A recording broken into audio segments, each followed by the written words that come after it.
하나님의 말씀은 신명기 5장입니다. 6절에서 22절입니다. 나는 너를 애굽 땅 종되었던 집에서 인도하여 낸 내 하나님 여호와라. 나 외에는 다른 신들을 내게 있게 두지 말지니라. 너는 자기를 위하여 새긴 우상을 만들지 말고 위로 하늘에 있는 것이나 아래로 땅에 있는 것이나 땅 및 물속에 있는 것의 어떤 형상도 만들지 말며 그것들에게 절하지 말며 그것들을 섬기지 말라. 나 내 하나님 여호와는 질투하는 하나님인즉 나를 미워하는 자의 죄를 갚되 아버지로부터 아들에게로 3, 4대까지 이르게 하거니와 나를 사랑하고 내 계명을 지키는 자에게는 1000대까지 은혜를 베푸느니라. 너는 내 하나님 여호와의 이름을 망령되이 일컫지 말라. 나 여호와는 내 이름을 망령되이 일컫는 자를 죄 없는 줄로 인정하지 아니하리라. 내 하나님 여호와가 내게 명령한 대로 안식일을 지켜 거룩하게 하라. 엿새 동안 힘써 내 모든 일을 행할 것이나 일곱째 날은 내 하나님 여호와의 안식일인즉 너나 내 아들이나 내 딸이나 내 남종이나 내 여종이나 내 소나 내 낙이나 내 모든 가축이나 내 문 안에 유하는 객이라도 아무 일도 하지 못하게 하고 내 남종이나 내 여종에게 너같이 안식하게 할지니라. 너는 기억하라. 내가 애굽 땅에서 종되었더니 내 하나님 여호와가 강한 손과 편팔로 거기서 너를 인도하여 내었나니 그러므로 내 하나님 여호와가 내게 명령하여 안식일을 지키라 하느니라. 너는 내 하나님 여호와께서 명령한 대로 내 부모를 공경하라. 그리하면 내 하나님 여호와가 내게 준 땅에서 내 생명이 길고 복을 누리리라. 살인하지 말지니라. 간음하지 말지니라. 도둑질하지 말지니라. 내 이웃에 대하여 거짓 증거하지 말지니라. 내 이웃의 아내를 탐내지 말지니라. 내 이웃의 집이나 그의 밭이나 그의 남종이나 그의 여종이나 그의 소나 그의 낙이나 내 이웃의 모든 소유를 탐내지 말지니라. 아멘. 대강절을 맞이하면서 예배의 요소를 쭉 강의합니다. 십계명하고 말씀에 대해서 두 개를 첨가해서 크리스마스까지 또 연말 성구 영신 예배까지 나아갈 것 같습니다. 오늘은 십계명입니다.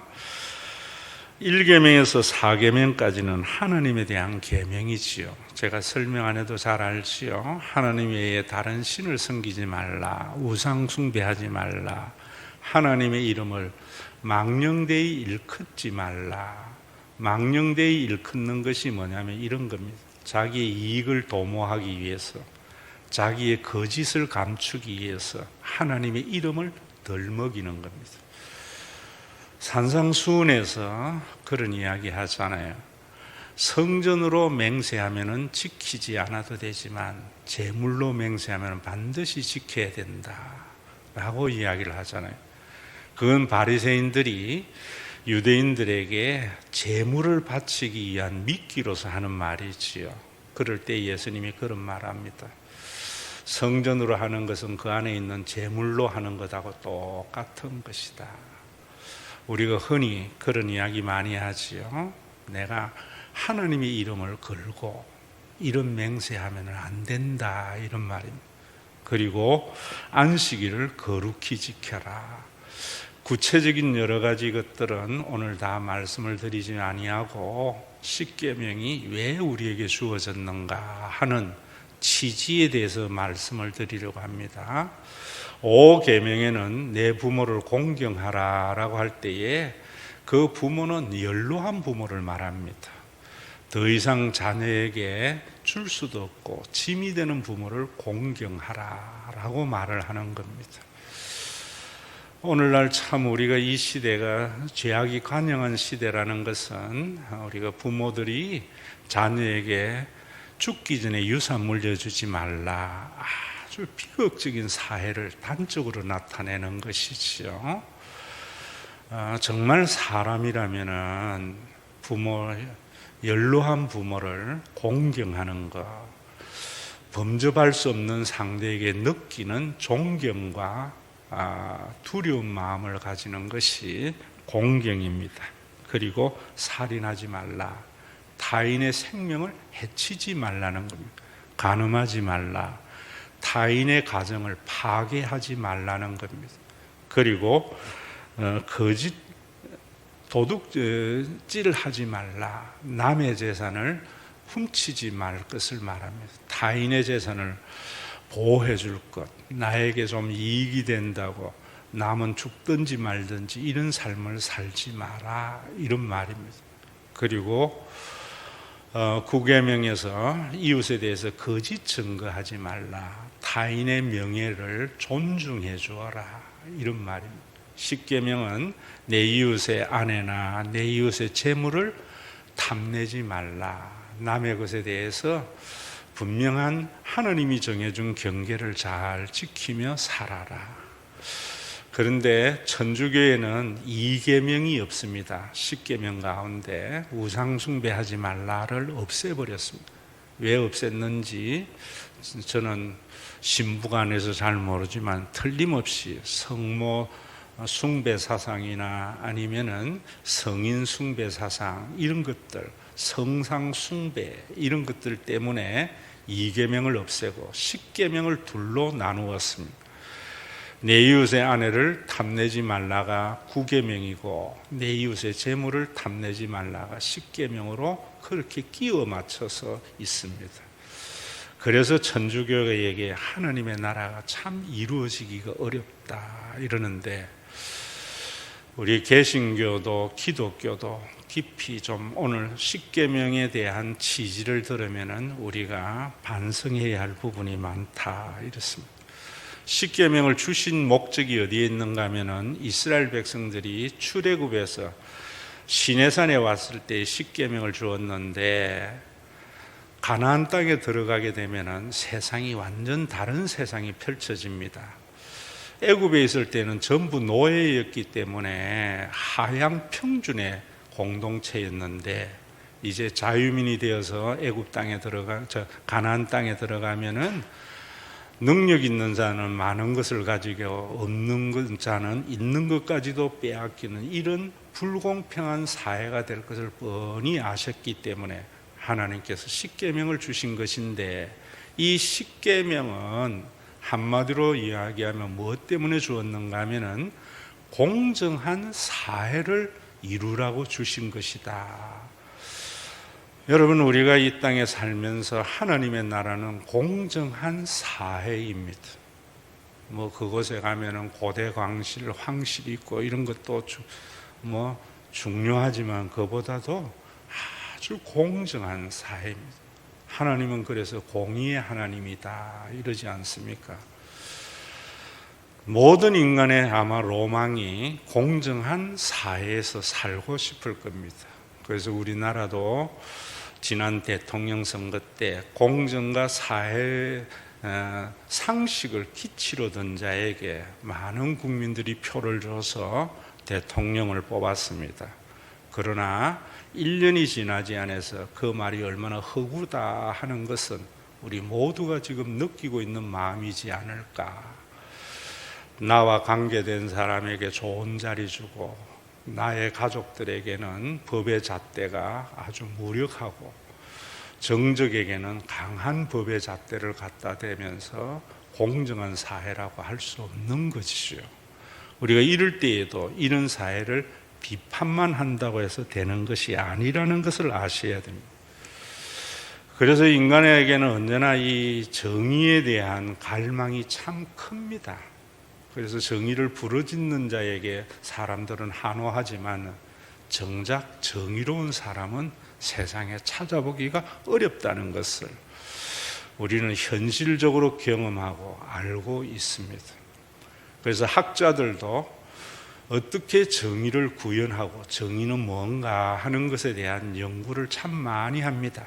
그래서 마이클 샌더스 같은 사람은 정의의 정의란 무엇인가가 세계적인 베스트셀러가 되었고, 또 정의에 대한 책 가운데 이런 것도 있습니다.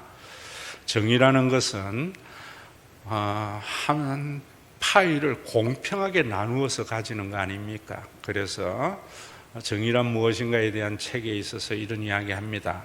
파일가 하나 있는데 세 사람이 공평하게 나누어 가지려면 어떻게 해야 되겠는가? 라는 질문과 함께 대답을 하는데 뭐라고 이야기하는가 하면은 정의는 제도와 법이 따라와야 된다라는 것을 이야기하고, 그 제도와 법이 누구에 의해서 집행되느냐에 따라서 중요한 것이라는 것을 강조하기 위해서 이런 이야기합니다. 그 파이가 가장 공평하게 세 사람이 나누어 가지려면 여러분들은 누가 어떻게 하면 된다고 생각하세요? 책에는 이런 이야기합니다.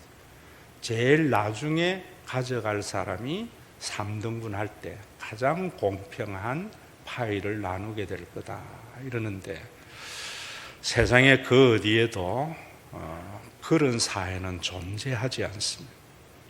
오늘날 작금의 세계의 정세나 우리나라의 속에서도 그렇습니다. 오늘 먼저 우리가 십계명을 대하면서 이 생각 먼저 해야 됩니다. 어떤 인간에 의해서도 공정한 사회는 이루어질 수 없다. 교회가 쓸데없는데 한화하면 안 되거든요. 제가 대학교에 있을 때에 장로님의 동생이 하림이라는 기업의 창업주였습니다. 그때만 해도 하림이 그렇게 큰 기업이 아니었는데, 회장실에 들어가 보니까 들어가는 입구에 무엇이 있는가 하면 유치원 교재가 있어요. 그래서 제가 하림 사장에게 저 익산에 있는 기업 본사가 있었거든요. 왜 회장실에 이렇게 유치원 교재가 있느냐고, 어울리지 않는다고 하니까 그 김원국 회장이 하는 이야기가, 목사님, 사람이 살아갈 때에 필요한 것들은 유치원 때 다 배웠습니다. 우리가 유치원 때 배운 데나만 해도 우리 사회가 참 좋은 사회가 될 겁니다 이러더라고요. 유치원 때 배운 게 뭡니까? 친구하고 싸우지 말고 잘 지내, 친구하고 나누면서 그렇게 잘 지내. 그런데 그 어떤 인간도 유치원 때 배운 대로 살아가는 사람이 없습니다. 우리가 이런 현실을 인식하면서 십계명을 보지 아니하면 유대교가 됩니다. 유대교는 이 십계명을 가지고 문자주의적 율법주의가 유대교입니다. 그래서 앞에 여러분들에게 말씀드린 대로 여호와의 이름을 망령되이 일컫지 말라 하는 것도 예외 규정을 두기 위해서 성전으로 맹세하면 괜찮은데 제물로 맹세하면 반드시 지켜야 된다. 그래서 사람들이 성전에 대해서 맹세할 때에는 자기가 드는 게 없잖아요. 제물로 하면 드려야 되잖아요. 그런 어떤 탐욕이 그 속에 숨겨져 있고, 안식일을 지키라 할 때에도 그들은 탈무드나 미시나에서 안식일날 노동을 해서 안 되는데 오리 이상을 걷지 못하게 하지만은, 그들은 십리 밖에 있는 해당도 기꺼이 걸어가는 것은 오리를 걸어갔다가 쉬었다가 또 오리를 걸어가는 건 괜찮다. 이런 게 문자주의적 율법주의입니다. 얼마나 외식이 가득합니까? 그래서 그들에게 예수님이 해칠한 무드입니다. 겉은 깨끗하지만 안에는 시체와 같이 썩어 문드러지는 것이 유대교다. 오늘날 인간의 모습이고 오늘날 그리스도인의 모습이 이와 같지 않은가, 이런 생각을 합니다. 그런 그들에게 오늘 왜 그런 것을 모르는가 하면은, 오늘 이 십계명에 제가 여러분들에게 읽어드렸지만은 전체를 보면은 이건 성경에만 있는 것이 아니고 메소포타미아에 있는 언약의 쌍방 언약과 일방 언약 가운데에서, 무지개 언약은 일방 언약이고요, 이 십계명은 쌍방 언약인데 모든 언약에는 구조가 있습니다. 그래서 그 구조를 따라서 준 것인데, 그 구조의 이해가 없이 조항만 가지고 하면은 율법주의가 될 수 있습니다. 전문이 굉장히 중요합니다. 10가지의 계명보다 더 중요한 게 전문인데, 그 전문이 뭐냐면 나는 너를 애굽 땅 종되었던 집에서 인도하여 낸 내 하나님 여호와라. 누가 이 계명을 지키는가? 애굽 땅에서 종되었던 나를 내 힘으로 구원 얻은 것이 아니라 구원한 여호와께서 주신 계명이다. 하나님의 은혜 아래에 있는 것을 알지 못하면 인간은 결코 이 십계명이 공의로운 사회를 만들 수 없기 때문에 전문을 준 겁니다. 그래서 유대교가 율법주의에 매여서 항상 그 조항을 가지고 사람을 판단하고 재단하고 정죄하고 공정과 상식을 부르짖으면서 자기에게는 적용하지 않는 유대교의 바리새인들과 종교의 지도자들에게 예수님은 산상수훈에서 이 십계명을 다시 해설해 준 겁니다. 그래서 그 산상수훈의 가장 중심이 뭐냐면은 하나님과 재물을 겸하여 섬길 수 없다. 왜 우리가 하나님을 섬겨야 되는가 하면은 하나님을 섬길 때만이 우리가 자유롭게 됩니다. 하나님을 제대로 섬길 때만이 우리는 이웃과 더불어 살아갈 수 있기 때문입니다. 이거 놓치면은 성경 잘 모르는 겁니다. 그래서 하나님과의 만남이 너무너무 중요한데 그 하나님은 어떤 하나님을 만나느냐 하는 것이 중요한 겁니다. 한국의 대다수의 간증을 보면은 도깨비와 우상을 만났기 때문에 공의로운 공동체가 되지 못하는 겁니다. 여러분들이 정말 하나님을 만나려면은 애굽 땅 종되었던 이스라엘을 구원해낸 여호와, 죄와 사망의 근세에 있었던 우리들을 구원해낸 예수 그리스도, 예수님의 십자가는 출애굽의 사건입니다. 그래서 요한복음에 별세라고 같은 말을 하고 있고 장막을 친다라고 말하고 있습니다. 성육신의 사건을. 그래서 예수님께서 하시는 말씀이 그렇습니다. 여러분들이 저 사람이 정말 거듭났느냐 안 거듭났느냐 하는 것은 얼마나 그 입에 공의로운 소리를 하느냐 안 하느냐 가지고 알 수 없습니다. 얼마나 저 사람이 돈에 대해서 상대화하며 사느냐, 이것이 기준이 되어야 됩니다. 여러분들이 목사님을 판단할 때에 목사님이 얼마나 많은 교인을 모으고 그 교회가 좋은 일을 하느냐, 이거 가지고 판단하면 자본주의 가치로 판단하는 거예요. 얼마나 그 목사님과 교회는 돈에 대해서 자유하고 상대화한 삶을 사는가, 그 사람만이 공정할 수 있기 때문입니다. 십계명을 낭송할 때마다 여러분들이 이것 아셔야 됩니다. 여러분, 우리 모든 인간은 재물을 섬기는 것이 뭐냐면 물질의 노예가 되는 삶입니다. 물질의 노예가 되는 삶이 뭐냐면 여러분들의 자녀를 어떻게 하면 돈 잘 버는 직업을 갖게 할까, 전부 돈 노예에 대한 삶입니다. 내가 어떻게 해야 더 많은 것을 가질 수 있을까? 하나님 앞에 기도하는 것은, 거기에도 뭐 내가 이래 하나님을 위해서 전부 헛맹세에 하나님 속지 않습니다. 그런 사람은 나중에 되고 나면 그렇지 못한 사람 무시하게 됩니다. 절대로 공정한 사회가 되지 않습니다. 정치인이나 그 누구에게도 우리가 공정한 사회를 기대할 수 없고, 교회에만 가능한 것이 뭐냐면은 바로 하나님을 만나야만이 물질에 대해서 상대화가 되기 때문에, 물질의 상대화라는 것이 뭐냐면 이런 겁니다. 내가 수고한 것을 누리는 겁니다. 그리고 나누는 겁니다. 물질을 절대화하는 것은 자기가 수고한 것을 누리지도 못하는 삶이고 나누지도 않는 삶입니다. 그 물질의 노예입니다. 죄인의 속성입니다. 하나님을 만나지 못한 자의 속성입니다. 그래서 제가 그런 이야기 하지 않습니까? 저는 돈을 많이 가진 사람 절대로 부럽지 않습니다. 돈을 잘 쓰는 사람이 부럽지요. 여러분들이 하나님 만나면은 이 변화가 있습니다. 여러분, 제가 그런 이야기 하지 않습니까? 가지고 있는 게 내 돈이 아니라 쓴 만큼만 내 돈이라고.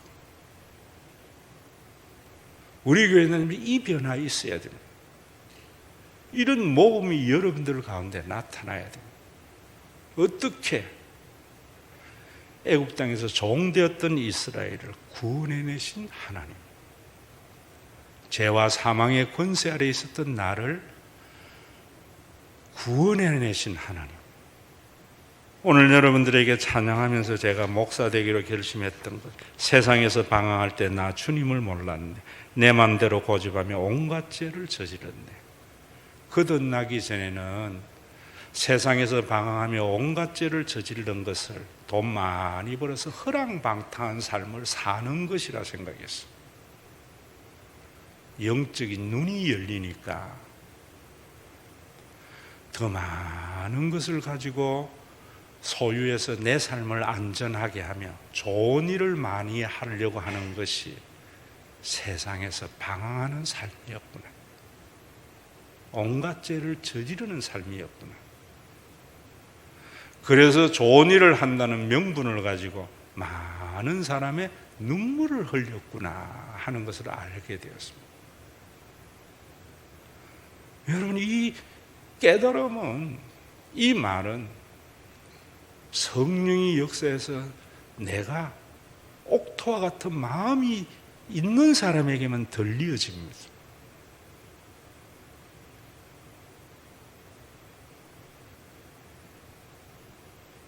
평생 이 설교를 들어도 마음의 문을 닫고 사는 사람은 들리지 않습니다. 예배자가 아닙니다. 그래서 제가 예배자는 하나님 앞에 굴복하러 오는 자다 이랬지 않습니다. 우리 한국에는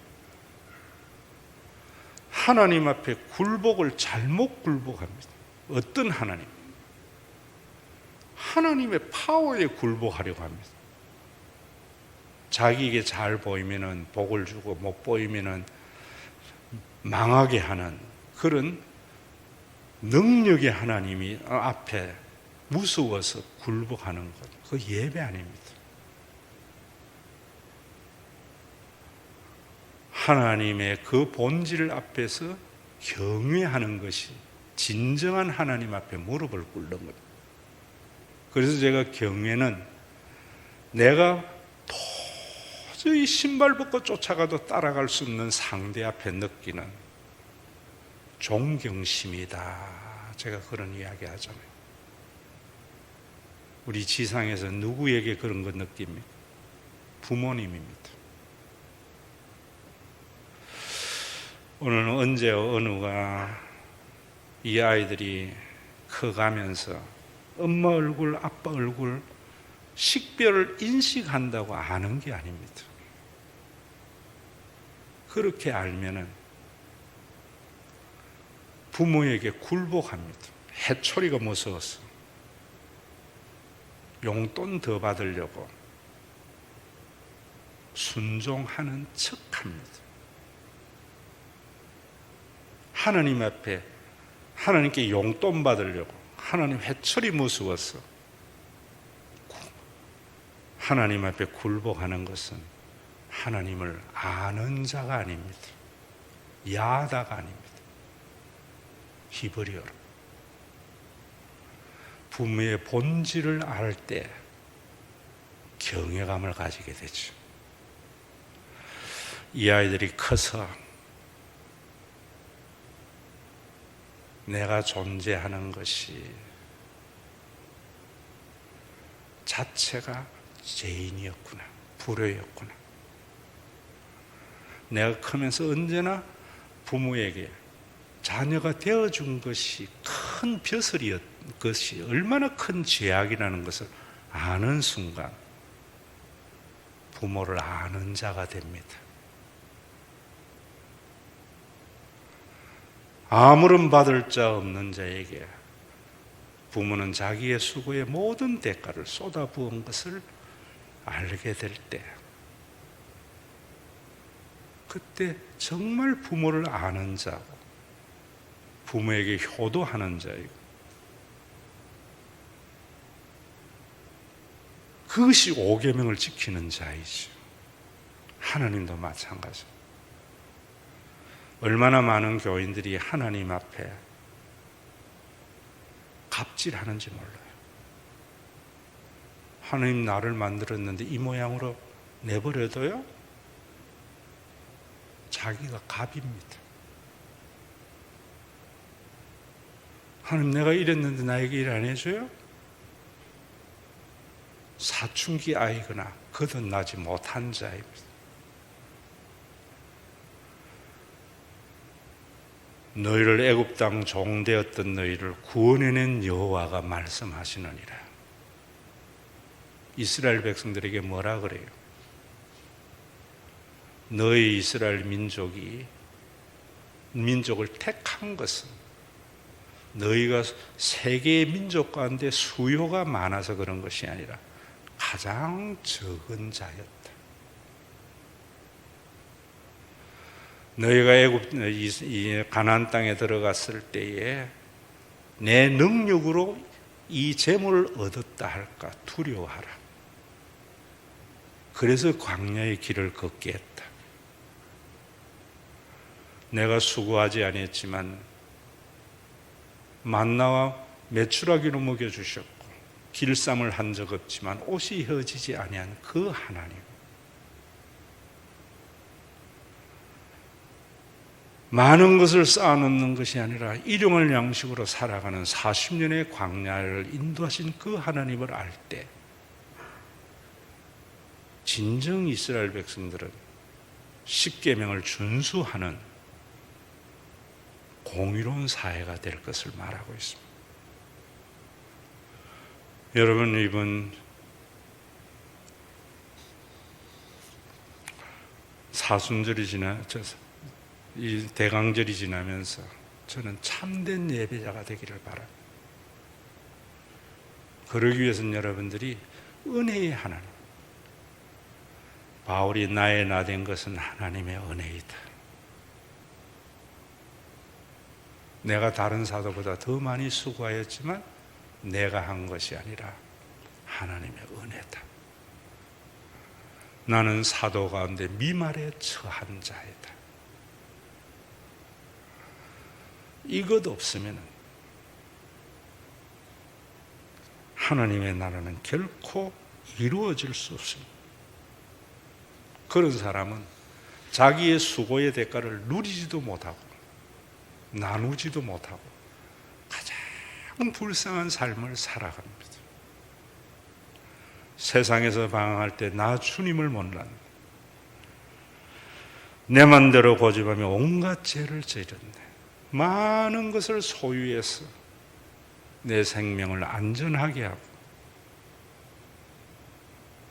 소비의 즐거움으로 살면서 다른 사람에게 좋은 일을 많이 해야지 하는 것이 얼마나 하나님 앞에 큰 죄악인가 하는 것은 십자가 앞에서 서 본 자만이 할 수 있는 고백입니다.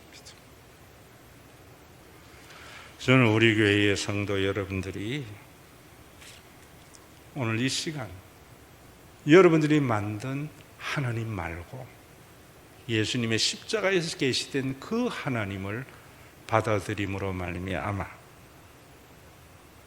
물질에 지배받지 않는, 물질을 지배하는 자의 삶, 수고의 분복을 누릴 줄도 알고 나눌 줄도 아는 나눈다고 해서 어깨에 힘줄 것도 없고, 받는다고 해서 기죽을 것도 없는 그런 아름다운 공동체를 통해서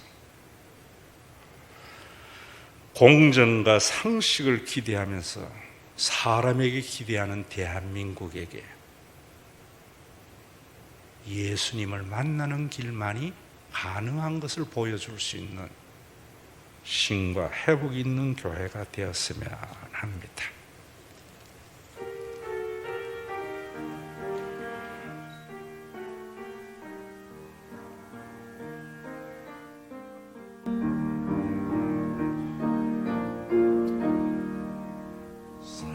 사랑하는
우리 주 예수 그리스도의 은혜와 아버지 하나님의 사랑하심과 성령님의 감동하심이 받을 자격 없는 자에게 아무런 대가를 바라지 않고 모든 것을 내어주신 하나님의 은혜를 받아들여서 물질의 노예가 되는 자가 아니라 물질을 지배하는 자, 수고의 분복을 누릴 줄도 알고 나눌 줄도 아는 믿음의 권속들과 불공정한 세상 속에 참된 공정한 공동체의 모습을 통해서 빛들로 드러나기를 원하는 신과 회복이 있는 교회 위에 온전한 하나님의 나라가 이루어지고 알곡과 가라지를 가르는 심판의 재림의 그날까지 함께 있을지어다.